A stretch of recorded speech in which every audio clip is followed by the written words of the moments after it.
please subscribe and don't forget to press the bell icon to get notified whenever we upload a new video. Jain irrigation, ये बताइए ये correction में कहाँ तक नीचे मिल सकता है? ये कंपनी तो ठीक ठाक है, लेकिन अब क्या है, तेजी इतनी हो गई, कंसेंसस बाय हो गया था, उसके बाद जब कंसेंसस बाय हो जाए, जैसे क्या कहते हैं औरोबिंदो फार्मा, सबको पसंद था, लेकिन देखिए फिर अब ये फिसलता गया।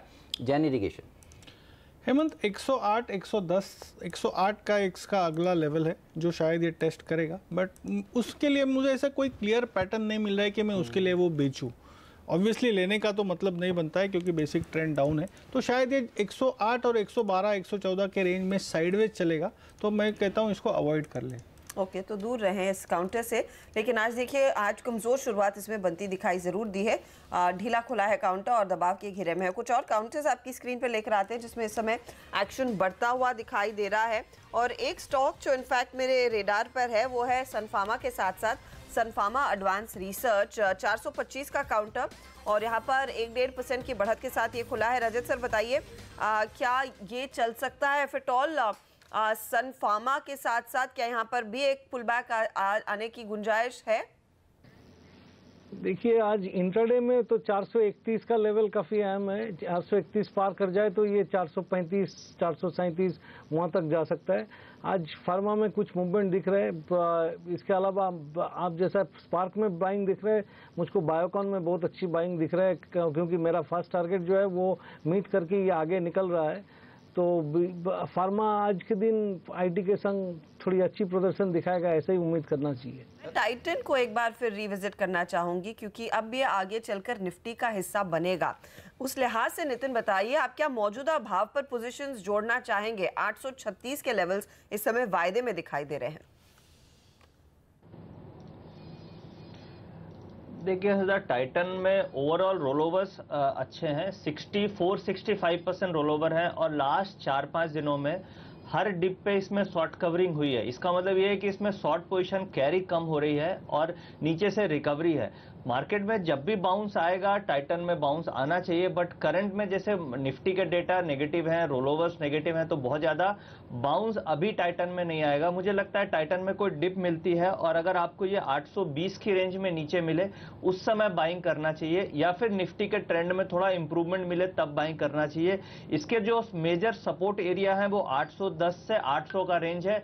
800 के आसपास स्टॉप लॉस रखना चाहिए और मार्केट में जब भी पॉजिटिव डेटा आने लगे उस समय बाय करेंगे तो इसमें एक अच्छा पॉजिटिव मूव उस समय मिल सकता है। राइट, तो नज़र रखिए टाइटन पर, और बहुत ही बेहतरीन शेयर। और देखिए कहते हैं मेन और बॉयज़ में डिफरेंस।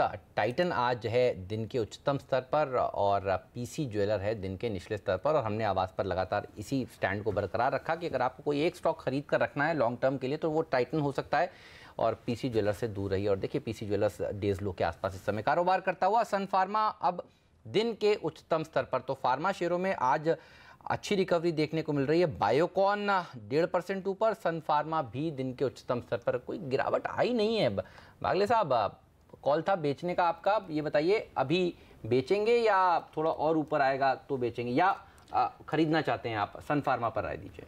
हेमंत, बायोकॉन में मुझे थोड़ी बाउंस बैक दिखती है, जो मुझे सन फार्मा में नहीं दिखती, तो मैं बेचने की तो मेरी बिल्कुल भी सलाह नहीं होगी, अगर लेने की। मैं अभी भी समझता हूँ ये 540 के आसपास अटक सकता है। वीकनेस हालांकि आज फिलहाल नहीं है, बट मैं अभी भी बेच के चलना चाहूँगा। मुझे लगता है ये 500 के नीचे के एक बार टेस्ट होना चाहिए। ओके, तो ये फिलहाल राय सन फार्मा पर। 3 स्टॉक्स जो रेडार पर हैं, ये ब्रोकरेजेस वाली कंपनियां हैं। एक तो है जेम फाइनेंशियल, ईडलवाइस को ऑफ कोर्स एक आप बड़े अम्ब्रेला के तौर पर देखिए, क्योंकि यहाँ पर एआरसी है, लेंडिंग बिजनेस है, ब्रोकरेज भी है, और मोतीलाल ओसवाल, तीनों में धीरे धीरे करके नेशनल लेवल्स पे अच्छी खरीदारी आई है। 1% का उछाल। रजत, इनमें कोई इंट्राडे ट्रेड आपको दिख रहा है? और खासकर ईडलवाइस फाइनेंशियल पर आप राय दीजिए क्योंकि इस पर काफी लोग बुलिश रहे हैं। एडलवाइस फाइनेंशियल, देखिए इसमें एक ही चीज़ बोलना चाहिए कि ये एक पुलबैक रैली में 275-76 तो जा सकता है, लेकिन उसके ऊपर जाके सस्टेन करेगा ऐसा उम्मीद थोड़ा कम है, क्योंकि सितंबर की महीना से लेके पिछले महीना तक जो डिस्ट्रीब्यूशन इसमें हुआ है और एक इन्वर्टेड सॉसर जैसा फॉर्मेशन इसमें बन रहा है, तो ऊपर की लेवल पे फिर से बिकवाली आएगा। लेकिन आज के दिन इसमें शॉर्ट कवरिंग के चलते कि कुछ भी कारण से ये ऊपर जाएगा और उसमें पहला पड़ाव रहेगा 264 से 66, वो पार कर लेगा तो ये 269 270 वहाँ तक पहुंच सकता है। ऑलराइट, और देखिए करीब करीब आधा घंटा 20 मिनट के आसपास हो गए हैं बाज़ार को खुले हुए, और अब मार्केट में एक फ्रेश दबाव देखने को मिल रहा है। तो कुछ देर तक तो बुल्स ने कोशिश करी बाज़ार को सपोर्ट देने की, लेकिन अब देखिए ये दिन का निचला स्तर 10,340 के आसपास निफ्टी वापस से जा रहा है और 100 पॉइंट की गिरावट बैंक निफ्टी में देखने को मिल रही है। तो दबाव देखने को मिल रहा है अब मार्केट में पहले 15-20 मिनटों की जद्दोजहद के बाद। नितिन जी ये बताइए, आज अब इस स्तर पर बाज़ार खुलने के बाद 15-20 मिनट का कारोबार हो चुका है, स्टेबल हो चुका है मार्केट कह सकते हैं आप, अब क्या ट्रेड लेना चाहिए निफ्टी और बैंक निफ्टी पर? करंट जो डेटा निफ्टी और बैंक निफ्टी में बने वहां पे कॉल राइटिंग ज्यादा हो रही है, बट ये है कि 10-300 के पुट राइटर्स अभी भी बने हुए हैं, उन्होंने अपनी पोजीशन अभी नहीं काटी है। बट ये है कि ऊपर कॉल राइटर्स 10-400 पे काफी एग्रेसिव हो गए हैं, तो ये क्लैरिटी मिल रही है कि 10-400 के नीचे एक्सपायरी होनी चाहिए। थोड़ा थोड़ा 10-350 पे भी कॉल राइटिंग होने लग गई है, वो ये इंडिकेट करेगी 10-350 वाली कॉल भी एक्सपायर वर्थलेस हो सकती है, तो हमें 10-350 की कॉल में बाय अटेम्प्ट नहीं लेना चाहिए। पॉसिबली है कि हम लोग एक बार 310-20 की तरफ एक बार मूव कर सकते हैं, बट करंट डेटा ये है कि 10-300 पे अभी भी पुट राइटर्स अपनी पोजीशन को होल्ड कर रहे हैं। आज बाजार 50 पॉइंट डाउन है, फिर भी 10-300 की पुट अभी बढ़ नहीं रही है। कल उसकी 9 रुपए क्लोजिंग थी, अभी 15-16 रुपए का ही भाव है। वहीं बैंक निफ्टी की कॉल में काफी एग्रेसिव राइटिंग हो रही है, तो लग रहा है कि बैंक निफ्टी में और यहां से दबाव बढ़ सकता है। तो ट्रेड जो अच्छा बन रहा है वो हो सकता है बैंक निफ्टी को यहाँ पे शॉर्ट करके ट्रेड बन सकता है। बैंक निफ्टी में शॉर्ट करके चले 24,845 के लेवल्स फिलहाल 100 पॉइंट नीचे, तो जहां खुले वहां पर बॉटम जरूर बना है और उन्हीं लेवल्स के आसपास इस समय मार्केट ट्रेड करता हुआ, लेकिन स्टॉक स्पेसिफिक एक्शन है और भरपूर एक्शन दिख रहा है। तेजी के साइड पर हमने स्पार्क की बात की, जेएम फाइनेंशियल की बात की, मोतीलाल की बात की, सभी काउंटर्स में एक्शन है। गुजरात एल्कलीज में भी अब निचले लेवल से थोड़ी सी एक्टिविटी बढ़ती हुई दिखाई दे रही है, लेकिन वॉल्यूम एक्शन गुजरात एल्कलीज में बहुत कम है। वॉल्यूम पिकअप दिख रहा है इंजीनियर्स इंडिया में। रजत, इस पर आप राय दीजिए और इस पर आप भी मुरारका साहब बताइए क्या लेवल्स देखने को मिलेंगे, क्योंकि 164-65 तक के लेवल्स आ चुके हैं और वॉल्यूम पिकअप अच्छा खासा है 2.5 लाख शेयरों का कारोबार खुलते ही। रजत देखिए 163 रुपया 50 पैसा के ऊपर अगर सस्टेन कर जाए तो ये 166 रुपया 50 पैसा 167 ये लेवल तक तो पहुंचेगा, और इसमें अभी कोई ट्रेड लेंगे तो 162 रुपया 50 पैसा का स्टॉप लगा के इस पर आप ट्रेड ले सकते हैं। लेकिन ये रैली जब तक 169 के ऊपर इसको ले जाके सस्टेन नहीं करेगा तब तक कोई सस्टेनेबल रैली मतलब कल और आगे ये चलेगा ऐसा उम्मीद कम है। 169 के पास जाना इंपॉर्टेंट है। ठीक है नितिन, आपको क्या दिख रहा है, क्या पोजीशंस ऐड होती जा रही हैं मार्च सीरीज में खासकर? ये 53% रोल ओवर है, बट इसमें कंबाइन ओपन इंटरेस्ट यानी करंट मंथ में कम हुआ, बट अगले मंथ का नेट देखेंगे तो 3% ओपन इंटरेस्ट नेट ऐड हुए हैं। कई सारे ऐसे स्टॉक्स हैं जिसमें इस बार कंबाइन ओपन इंटरेस्ट कम है, यानी रोल ओवर्स कम हो रहे हैं, बट इंजीनियर्स इंडिया में थोड़े से रोल ओवर्स कंपेरेटिवली ठीक है, बट इसका जो प्रीवियस ट्रेंड है वो काफी हद तक नेगेटिव है। तो मुझे लग रहा है कि अभी प्रेशर थोड़ा और बन सकता है।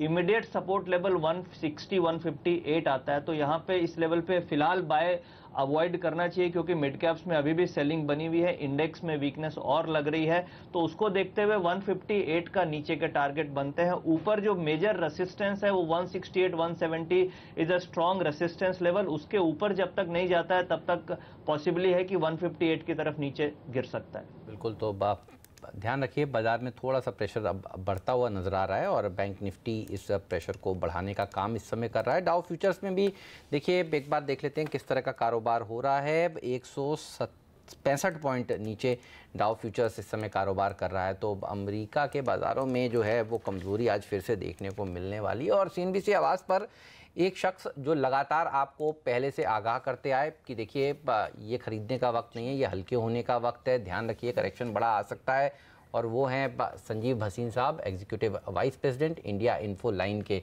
भसीन साहब स्वागत है। ये बताइए करेक्शन पूरे होने के कोई संकेत हैं इस समय, या आपको लगता है ये डाउनसाइड रिस्क खुल चुका है और नीचे मिलेगा बाजार?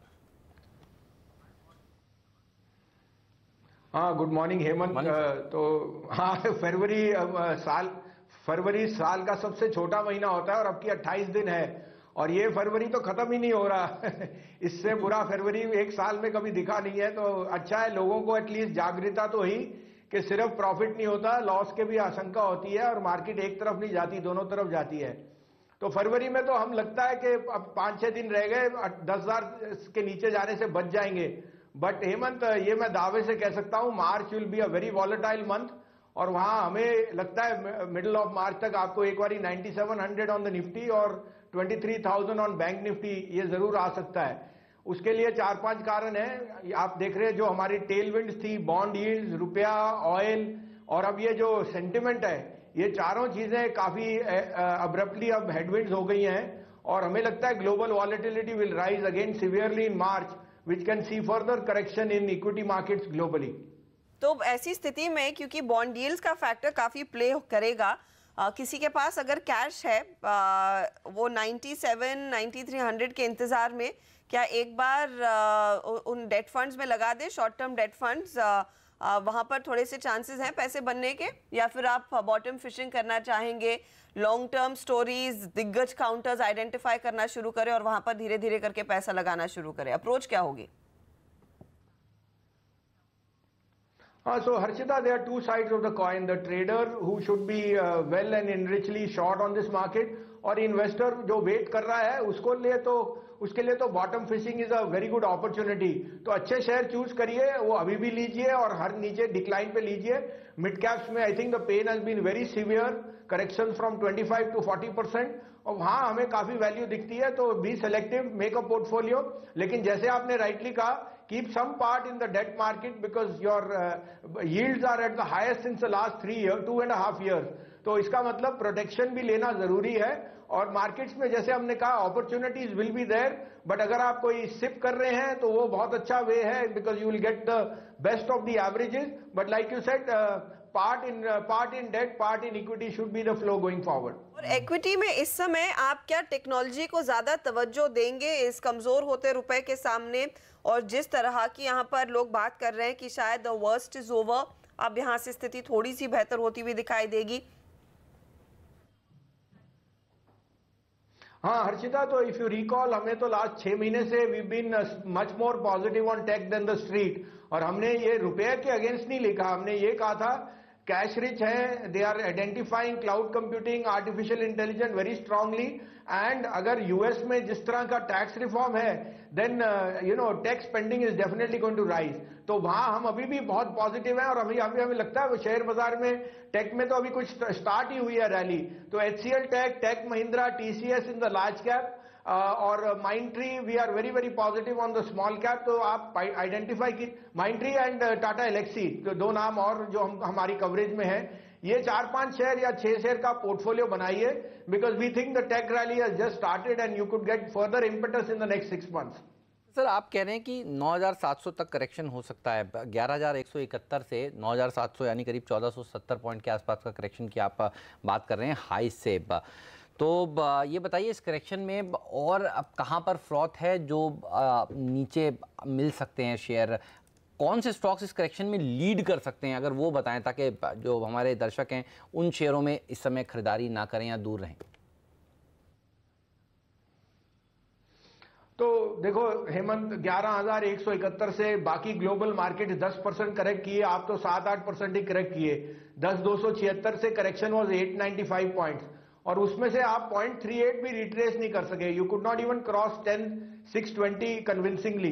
तो दैट टेल्स यू कि अंडरटोन इज वीक और अब आपको यहां ध्यान रखना है कि आप कोई ग्लोबल सिक्लिकल स्टॉक्स नहीं पकड़ लें because trend of weak dollar में बी एंडिंग और वहां अगर यील्ड्स 3% के ऊपर जाएंगे तो dollar will come back very strongly और डॉलर स्ट्रांग होने की वजह से emerging market currencies, bonds and base metals, ये तीनों में वीकनेस आ सकती है। तो if you are looking to buy some of the metal stocks, be watchful, they can be prey to global cyclicality और उसमें वीकनेस आ सकती है। सेकेंडली, जैसे हमने कहा financial services and banks will be under pressure because of higher yields और उनके मार्जिन्स में डिक्रीशन आ सकता है। तो वेयर डू वी हाइड? तो हमें लगता है stocks like ITC, stocks like Nestle, Jubilant food, जो कंजम्पशन प्ले हैं ऑन एफएमसीजी, वो बड़ा अच्छा रिस्क अपॉर्चुनिटी देते हैं। मेटल्स में अगर आपको करेक्शन पे सेल मिले वो बहुत अच्छा है, इट्स एन इंटीग्रेटेड प्ले, इसमें एक्सपोर्ट मार्केट स्ट्रांग है। और दो नाम और लूंगा जो दिग्गज स्टॉक्स हैं हमारे old favourites, NBCC, engineers India, इनमें हमें बहुत पॉजिटिविटी दिखती है और इनमें प्राइस करेक्शन इज अनवारंटेड, क्योंकि इनका ऑर्डर फ्लो और आगे जाते हुए विजिबिलिटी बहुत क्लियर है गोइंग फॉरवर्ड। ओके, तो कुछ अलग अलग आइडियाज आपने सामने रखी हैं, लेकिन सर आजकल चर्चा फिर से होने लगी है फार्मा कंपनियों की। बायोकॉन में एक पुलबैक आ रहा है कल परसों की बिकवाली के बाद। सन फार्मा, सब लोग ऐसे बस बेटेड ब्रेथ से इंतजार कर रहे हैं कि क्या होगा, हलोल प्लांट में थम्स अप मिलेगा या थम्स डाउन। आपका अप्रोच क्या है सन में, बायोकॉन में, औरों में? हाँ, तो Harshita, like you said, I think too much of news flow is now on the FDA, और हमने देखा कि FDA has given EIR on a large number of Indian related FDA place. हमें लगता है they should be a positive upside on this, और हमें लगता है worst of the prices may be in the price because of this fear factor. तो सन pharma for us is a very big accumulate around these levels. और दूसरा Aurobindo pharma, जहां पे हमें लगता है इंजेक्टेबल बिजनेस और जो उसका लास्ट रिजल्ट्स आए हैं, they are pleasantly surprise on the upside. अब ये एफडीए की अटकली की वजह से आप मत पीछे रहिए, क्योंकि I think that will already get priced in. साथ में pharma becomes a good proxy to a weak rupee, and I think यहाँ पे रिस्क रिवॉर्ड क्वाइट फेवरेबल है, बट आपको टाइमलाइन थोड़ी बढ़ानी पड़ेगी।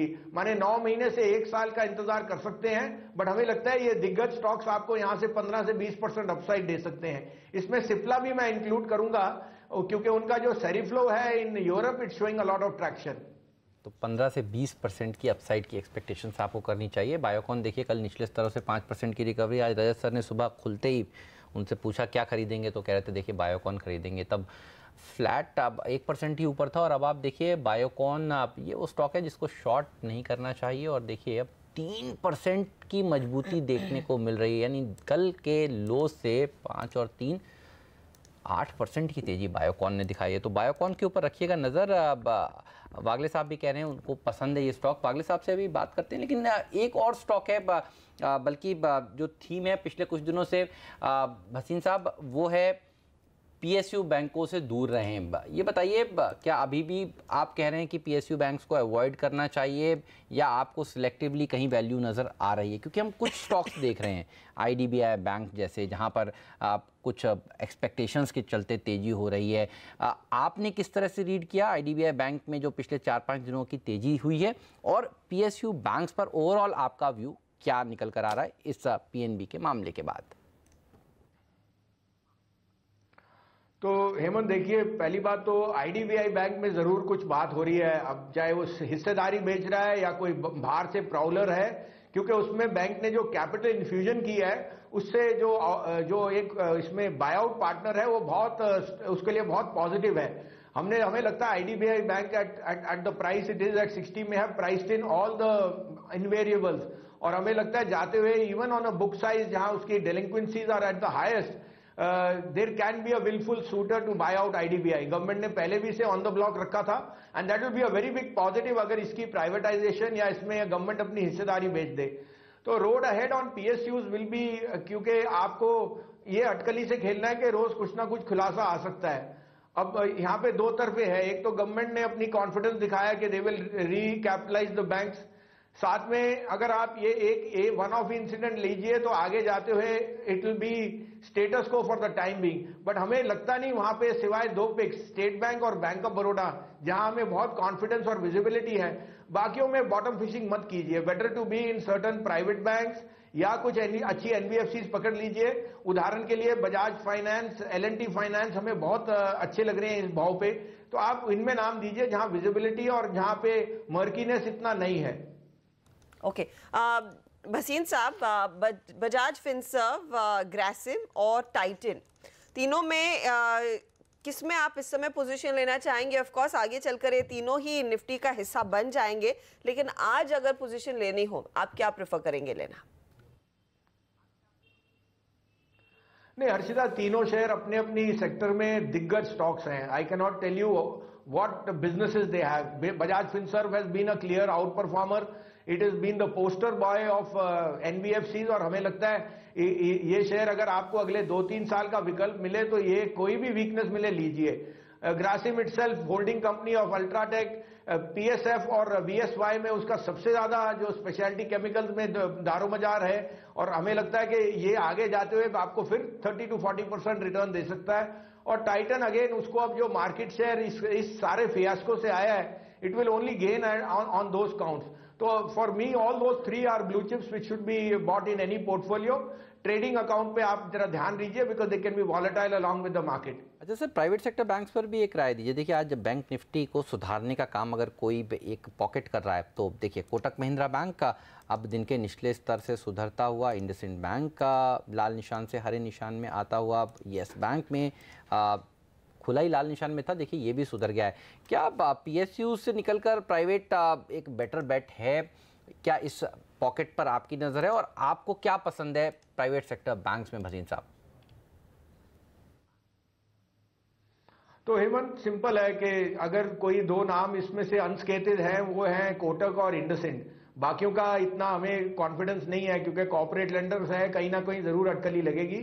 Kotak and IndusInd have been expensive banks, उनकी एक्सपेंसिव वैल्यूएशन और एक्सपेंसिव होगी और हमें लगता है अगर कंफर्ट है एज फार एज रेटरिक, क्योंकि आप रोज अगर ये आवाज सुनोगे तो आपसे लिया नहीं जाएगा, तो ये दोनों सेफ शेयर्स हैं. हाँ, अभी आपको थोड़ी वैल्यूएशन का कंफर्ट ना मिले बिकॉज ये कैन बी वॉलेटाइल, बट जैसे हमने कहा अगर आपको मार्च के महीने में जरूर 23,000 दिखता है बैंक निफ्टी में तो उस समय चेष्टा करके ये क्वालिटी शेयर लीजिए. IndusInd because it has the largest market share in the commercial vehicle side और वहां पे हम देख रहे हैं इकोनॉमी के साथ commercial vehicles are showing a lot of traction on the upside. और Kotak because of its retail focus, वो ज्यादा high and volatile risk taking measures नहीं लेता, so it keeps that in that comfort zone. So I would say these two banks are very safe as far as the valuation goes going forward. Okay, तो ये वो बेहतरीन banks हैं जो आपके core portfolio में होना चाहिए. बाजार थोड़ा सा निचले स्तरों पर सुधरता हुआ आपको ज़रूर दिख रहा है, लेकिन अभी भी लाल निशान में है. लेकिन आप देखिए गिरावट जो है वो थोड़ी सी थमती हुई नज़र आ रही है. एक बढ़ने वाले शेयर के सामने करीब करीब 2 गिरने वाले शेयर आपको अभी भी नज़र ज़रूर आएंगे. और गिर क्या रहा है? जैन इरिगेशन आप देखिए जिसका जिक्र हम लोग कर रहे थे, 3% नीचे. PC ज्वेलर्स जहाँ पर दिक्कतें बनी हुई हैं अब 2.5% नीचे. करेंसी पर एक व्यू लेना चाहता हूँ आपका सर, ये कितनी और कमज़ोरी देखने को मिल सकती है रुपए में भसीन साहब? आप क्या सुन रहे हैं? क्योंकि अब खबरें आ रही हैं कि जो इंपोर्टर्स हैं उनको दिक्कत हो रही है, बैंक्स नई लेटर ऑफ अंडरस्टैंडिंग LOI नहीं दे रहे हैं. एक क्विक रिएक्शन करेंसी के ऊपर भी दीजिए. तो देखिए Hemant, we been an outperforming country as far as the emerging market basket goes against the dollar. लेकिन जो तेल हमारे लिए पॉजिटिव था ऑन द डाउन साइड अब वो नेगेटिव है. साथ में गवर्नमेंट की GST में कलेक्शंस काफी वॉलेटाइल हैं और उस तरह से नहीं आ रही. थर्डली इन्फ्लेशन अब ऑन द राइज है, तो हमें लगता है कि बॉन्ड यील्ड्स यहां से अगर 8% टपे तो रुपए पे और प्रेशर आ सकता है. और चौथी चीज हेमंत ये लेके चलिए कि FIs तो because of LTCG and other sentimental negatives वो तो यहां से 31 मार्च तक सैलरीज रहेंगे. ज्यादा मेरे को लगता नहीं उनकी तरफ से कोई इन्फ्लोज आएंगे. तो rupee can be under some pressure, but I don't see it breaching 65.30 और 65.40 ऑन द अपसाइड मैक्सिमम. तो ये 64 to 65.50 तक का आप रेंज समझिए. वो इनहेरेंटली हमारे एक्सपोर्ट्स के लिए बहुत अच्छा होना चाहिए because along with imports we want our exports to do well also. So I think a weak rupee here would be very good for the overall interest of the economy. बात है. शुक्रिया भसीन साहब आपका इस जानकारी के लिए. और आज हम देख रहे हैं जो इंपोर्टर्स हैं जो कच्चा तेल इंपोर्ट करते हैं HPBP IOC, यहाँ पर देखिए दबाव देखने को मिल रहा है और एक्सपोर्टर्स के लिए राहत की बात ज़रूर निकल कर आ सकती है. लेकिन बहुत बहुत धन्यवाद नितिन जी आपका, वागले साहब आपका आज चर्चा में शामिल होने के लिए. इस नोट पर हम दोनों को दीजिए विदा, लेकिन आप बने रहिए CNBC आवाज़ के साथ. ब्रेक के बाद प्रियंका संभव हमारे साथ जुड़ेंगी जो लेकर आएंगी कमोडिटी बाजार का पूरा हाल. नमस्कार.